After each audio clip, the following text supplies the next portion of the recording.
what's up? Now just recording a podcast. What's up with you? Oh, not too much. You know what, though? What? You need a counselor. Thanks, so do you. I do need a counselor. You're right. Welcome back to You Need a Counselor. I'm Julie Johnson. I am the president and founder of Heart and Solutions, a strength-based counseling agency here in Iowa. We are here to tell everybody that is listening why they need a counselor. Also, why we need a counselor. That's really important. We need a counselor. So do you. Typically, you guys are probably wondering where Chrissa Brown is. So unfortunately, Chrissa has had the second death this year in her family due to COVID-19. So COVID-19 has hit Chrissa's family really, really hard this year. And so she is out today. So we will miss her, but send her some messages of sympathy. If you're thinking about Chrissa, just let her know that you're thinking about her, okay? The mission of this podcast is it's designed for people curious about counseling. So it's really our target listeners, like the person who's on the fence. So if you're on the fence about counseling, if you're like, I think it might be helpful to me, I don't know what it is, I don't know what to expect, I don't know, like, how am I even going to know if it's a good counselor or a bad counselor, right? I might get in with a counselor I don't like. What do I do about that? Our mission is really just to share stories, good and bad, about people's experiences in counseling so that you can learn from those experiences and kind of take a little bit of the mystery out of what counseling is as you hear what other people have kind of done with those experiences. So we do post on Sunday nights at 5 o'clock every night, 5 o'clock Central. So batch up your laundry for the week and you can put it all away while you listen to this podcast. And then Monday morning is a fresh start to the week. You can go ahead and call a counselor, or if you have a counselor, that gives you that entire week to get scheduled with your counselor. So check us out on Sunday nights at 5 o'clock. So thanks for being here, everybody. We are really, really excited today to have our next guest. This is Chrissy Kyles. Hi, Chrissy. Hi. Hi. Thank you so much for being here today. Thank you for having me. Yeah. So I'm going to brag a little bit on Chrissy for our listeners so that you guys can kind of know who she is. Chrissy, oh my gosh. So you do blogging, you do podcasting, you are a career consultant. So I have a ton of questions about what that is. And you also, what I loved about your bio. So for listeners, if you're asked to be a guest on the show, we have you fill out kind of a little getting to know you questionnaire. And what really stood out about Chrissy's, you guys, is that not only did she say, most of the time people are like, I'm a counselor, I'm a chef, I'm a writer, right? They kind of identify, everybody always says what their career is, right? What their job is, right? What stood out about Chrissy's is that Chrissy also talked about the things she likes to do in her life, who she is as a person. She even put the motto that she lives by, which Chrissy, I'll let you share about that. But I just thought that was so cool. And then I saw that you're a career consultant and I said, oh, that is interesting. Because what I got from your bio, and correct me if I'm wrong, but what I got from your bio is that you wouldn't encourage people to define themselves by their career and to let that be their defining attribute. It sounds like, you gave me a full picture of like, yep, I am a career consultant, I am a blogger, I am a podcaster, but also I'm Chrissy, right? Yeah, I think that just really makes me human. I think sometimes we get caught up in our title or what we do for kind of our living, because you do have to do things to make a living and, kind of get your basic necessities, food, water, shelter, etc. Outside of that, you're way more than what you do. So I guess that's why I like to include those type of things whenever I send my bio places, because I just think it just like makes me more normal. I thought that was so cool. Chrissy, can you tell me about your podcast? Chrissy's podcast is called Bliss with Chris, which is so fun. I love that. I'm just never going to get that out of my head. Bliss with Chris. I love it. So number one, I kind of like to rhyme things. My mom calls me Chris sometimes. So I was like, what's a good word that rhymes with Chris? And Bliss rhymes with Chris. So I put the two together. But the reason why I wanted it to be called Bliss with Chris is because I talk about college careers and various social justice issues. My podcast is geared towards, I would say, new professionals. So it's not just limited to college students or people fresh out of college, but really people kind of just getting their life started, quote unquote, between like careers, maybe starting a family, the things you do usually kind of in that age range. So within that, I feel like it's important to look at life from a holistic perspectives, looking at a healthy mind, body, spirit, because those are some of the things that I talk about on the podcast, especially mental health, because it's so important. And I think this is a tough time for people because you are kind of getting your life started and setting your own rules, and you don't necessarily have like a template to go by. And so mentally, that's really hard to try to get so many things started all at once. You know, you're starting you're either deciding to start your career or maybe go back to school and get maybe a master's, or possibly starting a family, buying a home, like all that together is a lot. So I just really wanted to just bring awareness of some of those things that come along in that age range. Me, myself, I'm 28, so I'm kind of close to 30. So I want to kind of share some things that I learned, lessons learned along the way, kind of from like quarter life crisis up until now, so that other people are maybe not that they can't avoid that, but they know that it's coming, because I don't think there's not a lot of education about like, okay, how do you get unstuck from that? Like, oh my gosh, I got to get my life together because I'm about to be 30, when in reality, it's like 30 is not that old. And, if you have everything together by 30, then like, what else do you have to look forward to the rest of your life? So I just kind of like to talk about just adulting, honestly. I like that. I like that perspective of, kind of preparing people for this, because there's this idea in our culture, I think, that like your teens and your 20s are like your best years of your life, and like you have no cares and no worries and no responsibility, and you look the best you're ever going to look, and like all of these ideas that our culture has about that age range. And then, but when I think back to like being in my 20s, like it doesn't I don't remember it that way, right? Like 20-year-olds have struggles just like everybody else. And like you said, they've got more change happening in a shorter period of time, and more things that are just kind of building from scratch, all at the same time than maybe a 40 or 50-year-old or a 60-year-old might have kind of going all at once. So I love the concept. And also, you used a term I have not heard before, but you said a quarter life crisis. I didn't hear this term until I read this book called The Defining Decade by Meg Jay. She's a psychologist. And what quarter life crisis essentially is it doesn't have to be 25 years old, but it's kind of around that time frame when, a lot of people, if they go to college, they're probably done with college by that time. And so they're trying to establish their career. And even if they didn't go to college, that's kind of the time where you start to feel like, okay, I hit this milestone, but I'm not quite at this milestone. So it could be, I do have a family already, but I don't have the education that I need in order to actually have a career that I enjoy. Or it could be kind of the flip. Like for me, I was done with my bachelor's degree and completing my master's degree. But since I went to school for a majority of my life at that point, I hadn't started a family yet, or I am nowhere near ready to buy a house. So you kind of start, I guess, comparing yourself to milestones among your like peers, I guess, and you start to feel like, oh my gosh, my life is not together, when it's like, okay, what does that even mean?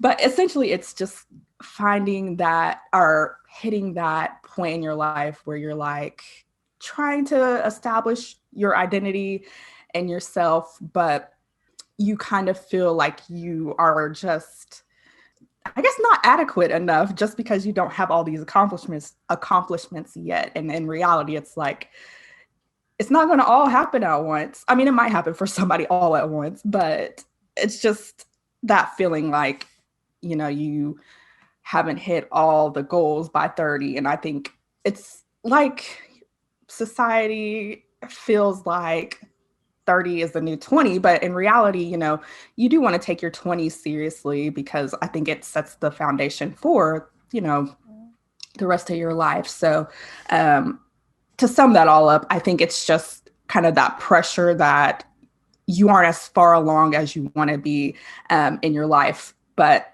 kind of in that mid 20 age range. Yeah, I feel like I need to coin a phrase of like 42% life crisis or something, because I'm 35.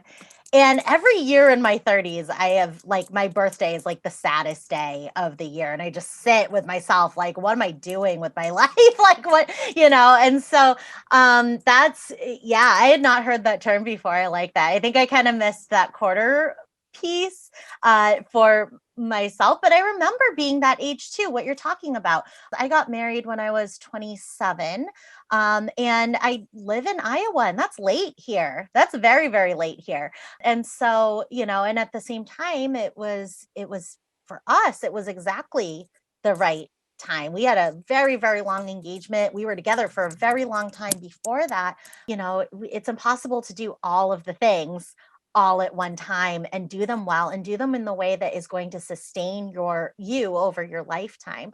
And so we have to make those choices in our life. But I think that like this overarching idea is like, nope, you shouldn't have to choose. You should just do everything perfectly all the time. And I do think that that can be so discouraging for so many people. So that sounds really, really interesting. And you're a career consultant also. Is that what your blog is about as well? I talk a little bit about career stuff, but my full-time job is at Oklahoma State University. So I work as a career consultant. That's like our job title, but essentially it is a entry-level person that does all things career related. So anything from like resume reviews, mock interview preparation with our students, talking with them about graduate school, or talking with them about, we call them career consultations. So it's anything from, I have no idea what I want to do with my life. And so from there, we have them take an assessment and we kind of talk the results through with them. Or it could be, I kind of know what I want to do. I mean, I know I'm in the right major, but I don't know what I want to do with this. So those are probably my favorite part of the job, because I think there's only so much deep conversation you can have during like a resume review or like a mock interview practice. But I feel like the conversations are like, they're soul searching in some of these career consultations. So that's probably my favorite aspect of the job. Because you have to really get into what's important to the student, what's important to them long term, and what they're going to get out of their career or their job aside from money. Like taking money off okay, everybody, we've got to work, we got to pay bills. But aside from that, the quality of life is really going to be determined by how good a fit we are for that career and how much time we put in the beginning to kind of deciding what that's going to be for ourselves and trying new things out. Yeah. Definitely. That's awesome. Okay. Chrissy, we want to know why you need a counselor. Everybody listening knows very, very well why I need a counselor, but we want to hear why you need a counselor, because I think sometimes we get this idea that like, I mean, you work at a college, like you're kind of counseling people. And so sometimes we get this idea of like, but she's a helper. She doesn't need somebody to help her. So tell us why you need a counselor.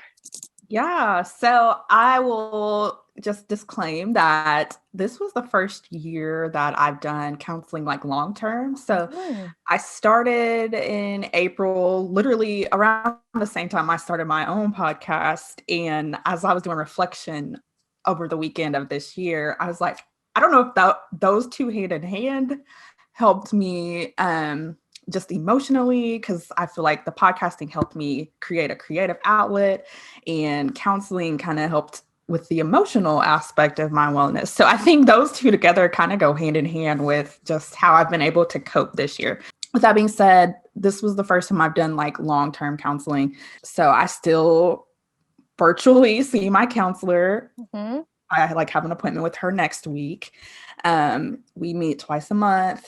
The reason I started was just because when everything shut down in my state and I had to work from home, I just felt just depressed about a month in because even though I'm an introvert, I love being around people still. They just drain me if I'm around them for too long. Uh-huh. You go from seeing people to not seeing people. And like when you do see them, it's on a screen. That in itself is draining, being on Zoom all day. And then just the adjustment, like the line between work and home was just like non-existent anymore after that, because I use my personal laptop. And then it's like, okay, I'm using my laptop still after 5 p.m. for just like my personal use. So it just was a lot, as I'm sure it has been for other people. So I realized like I started not sleeping well, probably maybe after the third or fourth week in from working from home. I felt more irritable. I felt, even when I did sleep for, a good amount of hours, I still would wake up just drained. So I'm just like, okay, something is going on and I should just seek a counselor. And so my insurance, I think they sent me an email and was like, oh, we will waive the copay for counseling appointments. So I was like, okay, I have no excuses now. And even like before they decided to do that through the MD Live program, the sessions were only $10. So it wasn't like super expensive, but free is better than $10. Free is free, yeah. So I'll also be honest. The first one that I tried, it's not that we just didn't mesh well. And it's not that she did anything wrong. It was just not my cup of tea, honestly. So I did have to kind of try some trial and error, but I found one that I feel like aligned well with my personality, and I've been seeing her ever since. So technically, I guess I've been seeing her since like May. But yeah, we realized, through our time together that I actually have a lot of stressors in my life. Not that like I have more than anybody else, but I work full time and work has just been kind of all over the place this year. And then I identify as a Black woman. So kind of that month of May and June, there was a lot of civil unrest between like the police brutality and talks about race. That was a lot, just emotionally and mentally. So that was going on. And then I also teach a course, and I started taking classes this fall in counseling psychology. So I have a lot of just roles that I play in my life, and not that I don't like any of them, because I know like going to school will help me with my future career, but being a student does add stress, just no matter what you're doing. So really we've been working on, okay, I can't do anything about like stress caused by work because it's work. I can't do anything about stress being a student because it's just a stressful situation. So we've really been working on how can I just cope and learn to take care of myself and practice self-care with all of this going on. But also we've been working on my thoughts. So sometimes it's easy to just kind of go down like a spiral, like, I feel stupid this day, or I don't feel smart enough. We've been working on that. And one tool that I've kind of been trying to implement, some days it's better than others, is like if I have a thought like that, instead of kind of going down the rabbit hole and continuing to think negatively about myself, just stopping at that first thought and being like, well, where's the evidence of that? So like, where's the evidence that I'm stupid? Clearly I'm not, I feel like I'm smart, or I wouldn't be where I am today. So all that to sum up, like, really, I started for depression, but I guess I didn't realize how much stress I have in my life. And so just incorporating strategies to deal with it. Mhm. Wow, I heard so many really great things in there that I just love about your story. So, the first thing that I heard that I just love is that you were starting to notice some changes in yourself, in the way that you felt, in the amount of energy that you had, in the way that you were sleeping, or even the way that you were thinking or feeling about certain things. And you had that kind of self-awareness enough to say, hey, something is different. Something is off here with me, and then you also had that willingness to say, okay, I'm going to get some support for this, right? I don't have to do this by myself. And I just love that, because those are two of the hardest parts of doing counseling or getting into counseling, is like identifying that something is kind of off. And then also the willingness to do something about it in terms of getting that support. So I just really commend you for doing that. And I think that, for our listeners hearing this and hearing that, like, okay, this was the first time you were doing this. This was not like natural for you, right? This was brand new. And being able to do that. I love also that first counselor was not a fit. Like you said, it's not anything against her. It's just that it wasn't a good match. And that's enough. I think that sometimes we get into where we think like, well, I should stay with them because they didn't do anything wrong, or like, well, maybe it'll get better. And I always encourage people, try it for like 2, 3 times, like maybe give it a couple times, but after that, feel free. You don't need like a good reason to get another counselor that does feel like a good fit. And what I love about your story, Chrissy, is that you had that experience and you didn't give up on counseling overall. You just said, nope, that counselor is not for me. I'm going to continue until I find one that does feel like a good fit. And then you found one. So I just love that you're letting us into that journey, because that is so, so important. I also love that you're identifying what you're doing with your thoughts. I think that like we can get into where we feel like our thoughts are just automatic, and typically they are automatic, but we do have control over them.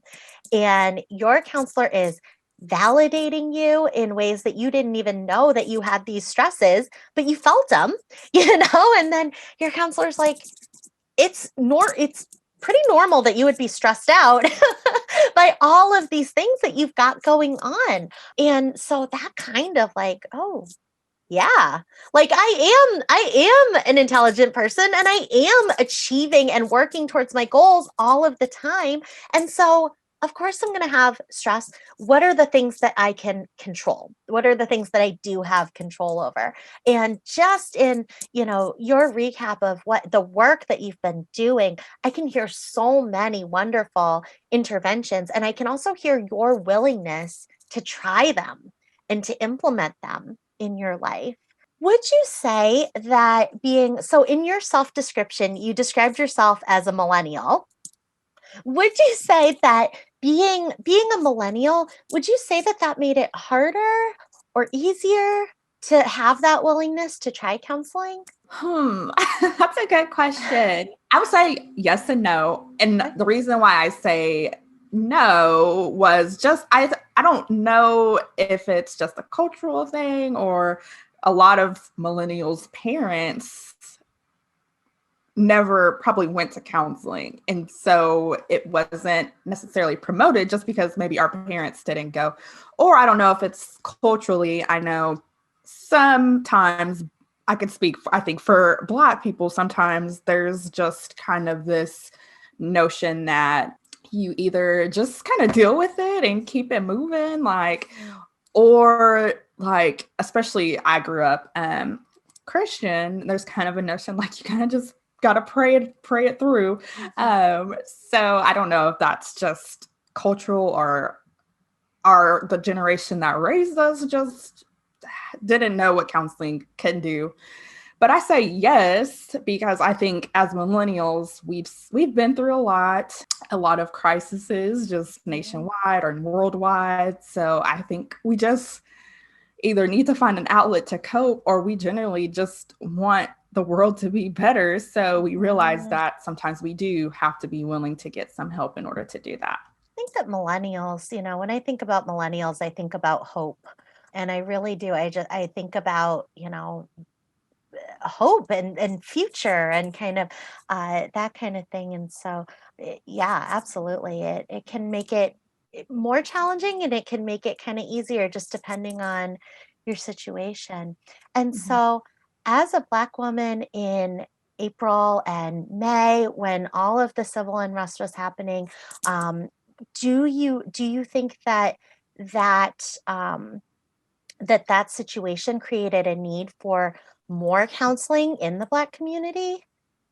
Yeah, I think I shared earlier that I'm taking counseling psychology courses currently. So I took one this semester just because I'm like, between my own experience going through counseling and like I knew I could have probably benefited from a counselor while I was in college, but I just never went.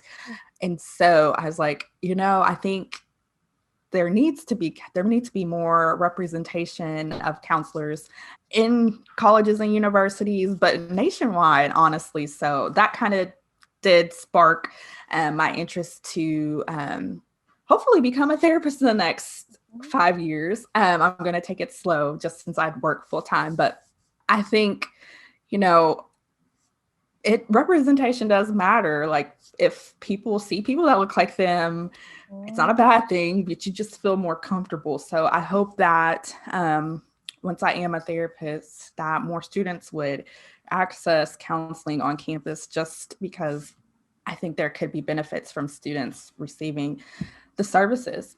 Mhm. Absolutely. And I think I want to, one thing that I would really love for our listeners to hear from that situation is that, like, exactly what you just said, that, like, it is okay that if you feel like you're not being represented culturally, or just like, for me, like, I'm Asian, and like it is hard to find an Asian counselor, right?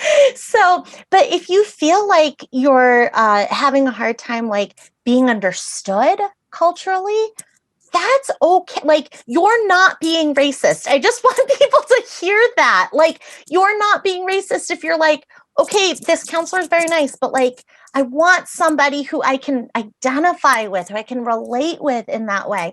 And so I just want people to kind of hear that, because I think that people get so afraid that, like, oh, if I'm a Black woman and I'm going in and there's this person and they're like an older white woman or Caucasian woman, and I'm like, I don't really feel like you understand where I'm coming from, like, culturally. That is okay. Like, that is a valid reason to find a new counselor. I think that people get scared about that. They're like, I don't want to judge somebody. And the thing is that your counselor, the whole point of a counselor is that, honestly, like, this is going to sound weird and degrading, but like, you don't have to think about that person as a person. You know what I mean? You can think about that person as a support for you. And so that person, typically when you go, when you're having conversations with other people, you got to be aware of the other person's kind of like feelings. You want to give them a chance, stuff like that, right? But when it comes to your counselor, that counselor is there for you. And so if you are not comfortable for even if it's like, okay, that counselor reminds me of my brother and my brother's a loser, right? Like, that is enough reason, because transference in the counseling setting is real and countertransference is real. And so as an Asian American female, I need to be able to project certain things onto my counselor. And my parents are Caucasian, so it allows me a little bit more wiggle room there, right? But the thing is that, like, I need to project those things, and they need to be the things that I need to project to that counselor. And then my counselor has to be responsible and aware of those projections and of that transference and use it to help me. Right. And so the way that, like, the cultural background that somebody looks like, or how they present themselves, or even like how they dress sometimes, or what their office looks like, those are all valid reasons, and those are valid things. And we're trained in our society, like, don't talk about it. Like, don't, you know what I mean? Like, you don't want to judge people. And that's true for typical interactions with people. But when it comes to your counselor, it is okay to pick somebody based on those things that might seem kind of like superficial, but they're important for our own therapeutic development and process. It's very important. I'm learning that myself as a student, sometimes not having to explain cultural values or just traditions. Yes. Like, that's an added layer on top of what you're probably going to counseling for. So it's nice to have someone that understands already. Yes, absolutely. Are there things that you think that counselors of all ethnic backgrounds and of all races and colors, like, do you think that there are things that counselors in general need to know or have more awareness of when working with people of color, when working with millennials, when working with female clients? Are there things that you think that make it easier for somebody to be able to benefit from working with that counselor? I'll just go with the first thing that popped in my head. Okay. I thought of a term called code switching. And what that means is, like, for example, sometimes I feel as a Black woman that, like, I have to kind of code switch depending on where I'm at. So maybe speaking a certain way in the classroom versus like with my friends. Like, I know people generally kind of switch, their grammar and like how they present from their friends and like their work setting. But code switching is based on kind of your identity. So sometimes I feel that I have to like overachieve just because it's almost like expected of me. But also I know there's kind of like the angry Black woman stereotype. So I feel like sometimes I have to like watch my face or try not to like come across too direct, or I might be labeled as such. So I would just say keeping in mind, like, if your client does come from a diverse population, like what their lived experience is, like, are they able to live themselves authentically, or do they kind of have to go through that code switching? I think just keeping that in mind as a counselor. Absolutely. I think that there's kind of like the code switching. I love that, right? I sometimes use that with families who are they've got like certain rules and norms and customs at home, but then they run into challenges at school because school expects something totally different. And it's stressful on that child then to have that kind of expectation at home and like to feel comfortable in that, and then have to go to school and kind of like perform and feel like it's a performance because counseling is not going to be as effective if, like you said, you can't be authentic in there. If you can't say things the way that you would say them and explain them. It reminds me one time I was maybe I was like 12 or 13. And the rule in my parents' house was you did not cuss, like you did not use swear words, right? But with my friends, I always use swear words when I was talking to them. But like you just didn't do that in front of your parents. And I remember one time being so frustrated at my mom and saying, "Can I just have like 10 minutes where I can just say this the way that I would say it?" And because I was trying to express to her how angry I was, and I just couldn't get it out with code switching, right? Like with like editing myself and making sure I was being polite.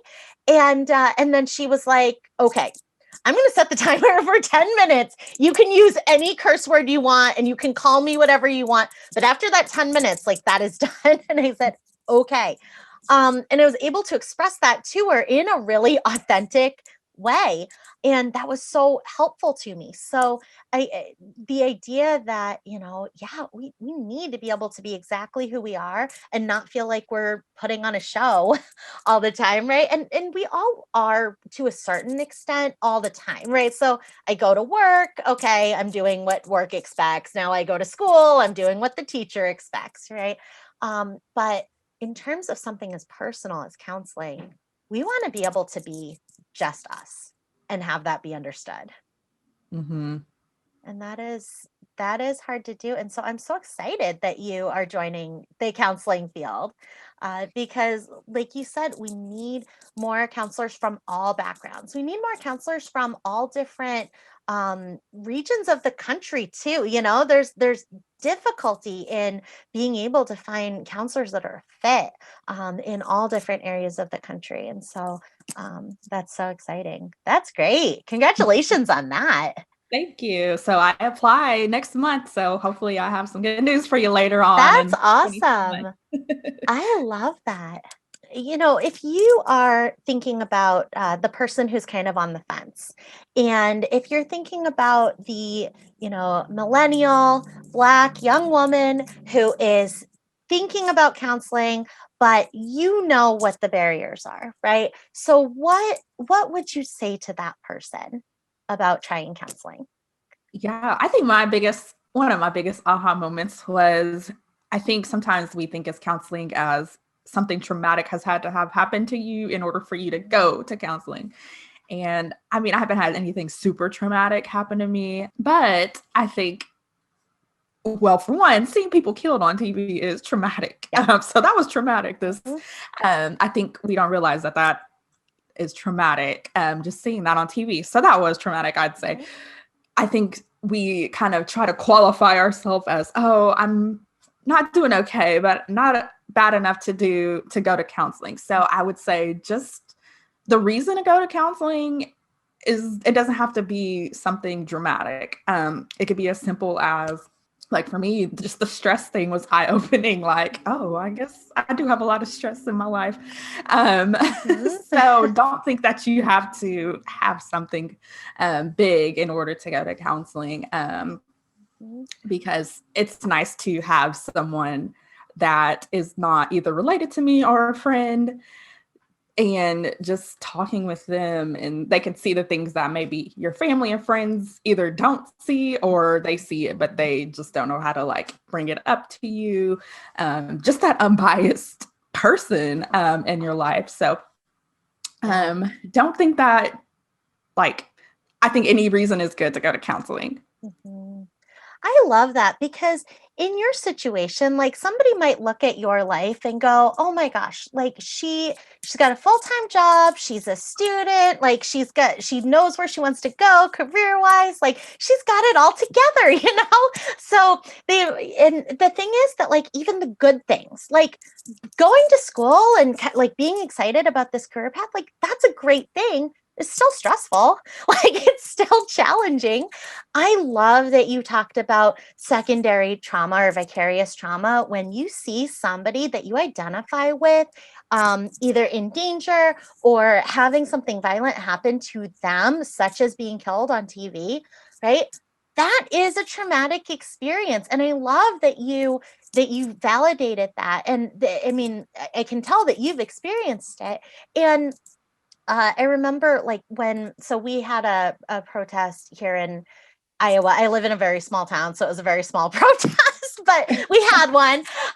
And so I made a speech at this protest and I said, I can't understand what everybody in this country that is of color is going through, but here's a story from my experience, and this is what I can try to understand with is that when COVID first started, a lot of people were like, not a lot of people, but some people were blaming like the Chinese for everything, right? And so being an Asian American person in this country, it was a little bit scary in the beginning of COVID, right? Because everybody was like, do you have COVID and whatever. Then there was this story about this like guy went into a Sam's Club and saw an Asian woman and her toddler and stabbed the woman and the toddler in the Sam's Club, like for no reason. And so, and I read that and I didn't go to Sam's Club for like 3 months, right? Because I have a toddler and I was like, I could see myself in it. And that's exactly, for hundreds and hundreds of thousands of Black people in this country, they were able to see that they saw this thing happen to somebody that you identify with closely. This was somebody who was not like shooting people up, like he was literally. And so then it's like it could be any of us, right? And so, and like, I felt it too of like, okay, I think sometimes we have a tendency to be like, okay, like, yeah, if you shoot at a cop, right, then like maybe you'll get shot at. Like, so we can kind of like justify certain things that we see sometimes. But in this situation, the summer was like, I can't just like that could have been literally me, or like I could be sleeping in my bed and that like, and I could get shot, right? So I think that the experience of that was so traumatic, is so traumatic for so many people. And I just hope that as counselors of any race, that we can at least try to be there and be supportive and understand that those things are real. That is a real traumatic experience. And I hope that anybody listening, if you experienced that and you identified in that way, I hope that you hear that that is a real traumatic event that has happened in your life. And it is okay that you are processing it as such, because that's exactly what it is. And any counselor worth their salt is not going to argue that. Yeah. So I just really love that you share that validation to anybody who's listening, because I think it needs to be said, and said more often. Wow. I'm so glad that you found a counselor that you are utilizing that counselor. You can tell. I mean, you are taking what she says and you are rolling with that. And that's wonderful. Mm-hmm. Yeah. I'm Chrissy Kyles and I need a counselor. All right. So again, I'm Julie Johnson. And if you live in Iowa, we are doing telehealth also. So just like Chrissy's doing telehealth sessions with her counselor, you can go ahead and call us at 800-531-4236. Again, we post on Sunday nights at 5 o'clock. And Chrissy, how can we find your blog and how can we find your podcast? Yeah, so my main website is Bliss with Chris, and Chris is actually with 2 S's, so CHRISS. So that's my main website. I also have, I feel like I'm most active on Instagram. I'm at Bliss with Chris on Instagram and Twitter, and on Facebook, I'm Bliss with Chris as well. Perfect. So everybody go look up Chris. And especially if you're in your 20s or late 20s or early 30s, definitely go check out the podcast, because that sounds like very, very relatable content there. So until then, I'm Julie Johnson. This is You Need a Counselor, and thanks for listening.